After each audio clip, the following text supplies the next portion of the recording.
মহেন্দ্র সিং ধোনিকে ঠান্ডা মাথায় দেখে অভ্যস্ত সবাই। 22 গজে যে কোনো পরিস্থিতিতে কুল থাকতে পছন্দ করেন। তবে ধোনির রাগও দেখেছেন কেউ কেউ।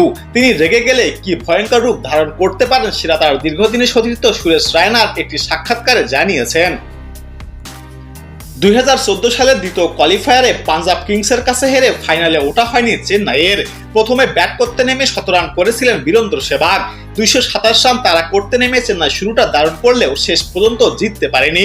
দলের হার মেনে নিতে পারেনি সেদিন ধোনি। ড্রেসিং রুমে ফিরে মেজাজ হারান।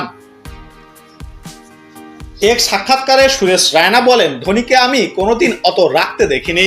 ও ফুঁসছিল, নিজের হেলমেট আর প্যাড রাগে ছুঁড়ে ফেলেছিল। সেদিন সবার সঙ্গে একটু বেশিক্ষণ কথা বলেছিল ধোনি। ও বলেছিল এই ম্যাচটা আমরা জিততে পারতাম, আমাদের হারা উচিত হয়নি।